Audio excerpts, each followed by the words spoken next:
Hello all and welcome to movie monkey. ఈరోజు మనం మాట్లాడుకోబోయే movie review double smart, starring by Ram Pothineni, Kavya Thakur and written and directed by Puri Jagannadh. ఈ movie చూసాక నా opinion చెప్పాలంటే నాకైతే మూవీ బాగుంది గైస్. ఇంకా కథ విషయానికి వస్తే మన విలన్కి బ్రెయిన్ ట్యూమర్ అయితే ఉంటుంది అండ్ అతను 3 monthsలో చనిపోబోతాడు.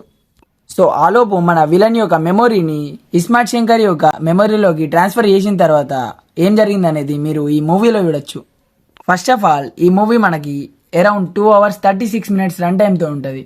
స్టార్టింగ్ మనకి మూవీ కొద్దిగా స్లోగా స్టార్ట్ అవుతుంది అండ్ తర్వాత వచ్చే ప్రొసీడింగ్స్ మనల్ని ఎంగేజింగ్గా తీసుకెళ్తాయి. అండ్ ఫస్ట్ హాఫ్లో సీన్స్ అన్ని దాదాపు బెటర్గానే వెళ్తూ ఉంటాయి అండ్ సెకండ్ హాఫ్లో మూవీ కొద్దిగా స్లోగా రన్ అవుతుంది అండ్ మనకి మెయిన్ ప్లాట్ అనేది సెకండ్ హాఫ్లోనే రివీల్ చేస్తారు.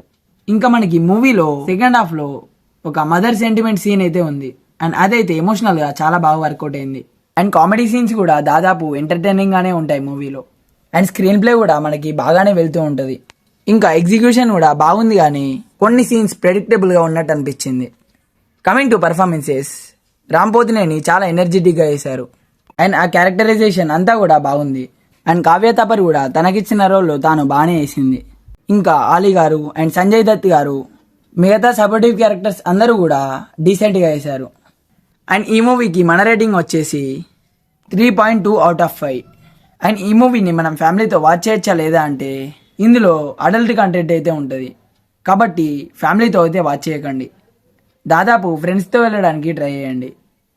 సో అంతే గైస్, ఇంకా ఒకవేళ ఈ మూవీ కనుక మీరు చూస్తుంటే మీకు ఎలా అనిపించింది అనేది కింద కామెంట్స్లో మాతో షేర్ చేసుకోండి. అండ్ ఈ వీడియో కనుక మీకు నచ్చినట్టయితే లైక్ చేయండి, షేర్ చేయండి. ఇంకా ఇలాంటి మూవీ రిలేటెడ్ కంటెంట్స్ కోసం మన మూవీ మంకీ ఛానల్ని సబ్స్క్రైబ్ చేసుకొని పక్కనే ఉన్న బెల్ ఐకాన్ని ఆన్ చేసుకోండి. మళ్ళీ ఒక మంచి వీడియోతో కలుసుకుందాం.